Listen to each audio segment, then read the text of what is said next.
Ya, silakan Ibu.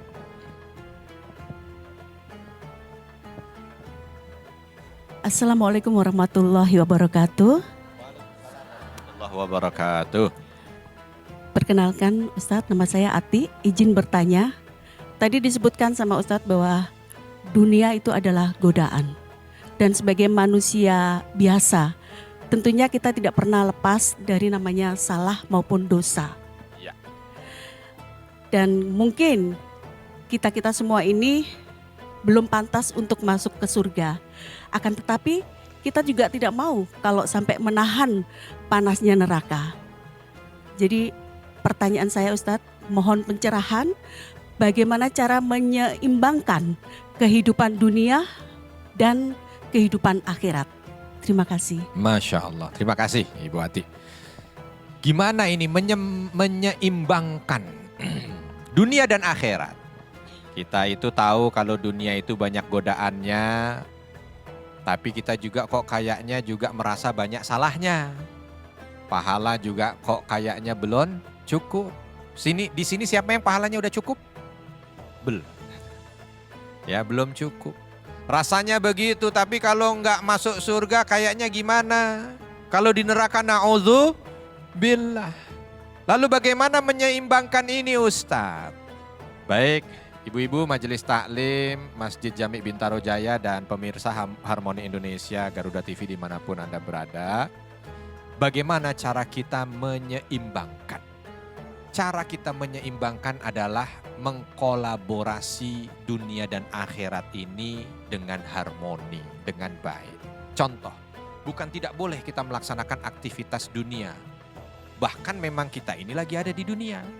Tapi bagaimana aktivitas dunia itu tetap kita niatkan untuk ibadah. Itu yang pertama. Senantiasa selalu meniatkan apa yang kita kerjakan dengan niat ibadah. Ibu mau masak, mau numis, mau goreng, mau apa segala macam. Sebelum itu minimal baca bismillah. Ya, itu bismillah tuh. Itu selama nanti lagi motong, nyincang, ngulek, goreng, numis, ngerebus, semuanya dihitung pahala oleh Allah Subhanahu wa taala. Seimbang tidak ini? Seimbang. Masakan jadi, pahala dapat. Ya. Lagi diminta untuk mengurus sesuatu misalkan. Ya, mungkin ada yang punya aktivitas kerja, ya, mungkin ada aktivitas apa. Begitu mau melaksanakannya di hatinya, bismillah, saya niatkan ibadah. Itu setiap aktivitas jalan kemana-kemana semuanya ibadah. Ada cucu datang, minta temenin main ke taman kota. Tuh kalau ditemenin sambil niat bismillah, maka itu pun punya nilai ibadah.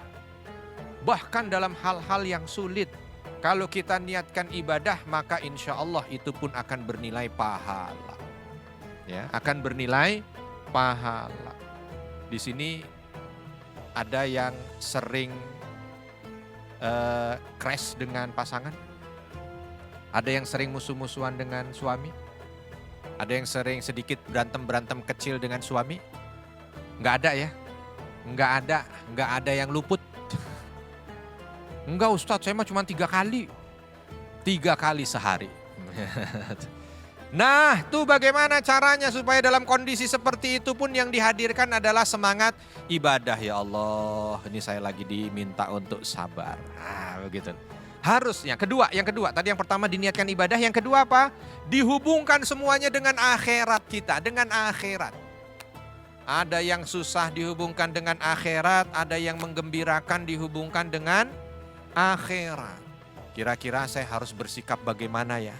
Supaya ini punya nilai positif buat akhirat saya. Itu penting. Gitu. Kesandung. Langsung di otak, kira-kira saya harus bagaimana ya? Makanya kalau kesandung jangan langsung bangun, diam dulu, mikir. Ya kan? Kan macam-macam yang bisa kita kerjakan. Kita bisa mengumpat, kita bisa marah, tapi kita bisa istighfar. Kita mungkin bisa introspeksi diri. Nih, coba contoh. Orang yang menggabungkan atau mengkonektingkan dirinya dengan akhirat dan tidak. Itu seperti lagi orang di tanah suci dengan bukan di tanah suci. Kalau orang lagi umroh atau haji, lagi sariawan nih Bu, lagi sariawan dia, langsung mikir, ya Allah dosa apa gitu. Iya enggak? Iya. Sendal hilang, ya Allah dosa apa? Nah gitu. Tapi begitu dia sampai kembali di tanah airnya, begitu sariawan, yang di otak bukan dosa apa. Yang di otak, aduh beli vitamin C. Itu. Padahal sama-sama sariawannya nggak beda. Tapi yang membedakan apa? Yang membedakan tadi bagaimana connectivity-nya dengan akhirat. Jadi nggak apa-apa. Makanya An-Nas itu makhalul khata' wan nisyan. Memang namanya manusia itu tempatnya salah dan lupa. Ya, tapi ada satu yang terbaik. Di saat mereka itu salah dan lupa, apa dia? Diberikan kesempatan untuk istighfar. Diberikan kesempatan untuk minta ampun kepada Allah Subhanahu wa Ta'ala. Secara tidak langsung, kadang-kadang ada kita buat salah, justru buat salah itulah yang membuat kita mendapatkan rahmat Allah. Sebab kita dengan itu istighfar. Tidak ada yang bisa dapat pahala taubat kalau orang tidak salah, betul? Gimana dia mau taubat orang gak pernah salah? Tapi ada pahala yang bisa dia dapatkan dari taubatnya kalau dia itu ternyata pernah berbuat salah. Dan yang terakhir, bagaimana kita senantiasa mencoba untuk berpikir detik demi detik agar dia punya efek baik untuk akhirat. Kurang lebih begitu ya, Ibu. Terima kasih pertanyaannya, alhamdulillah. Sekarang pertanyaan berikutnya.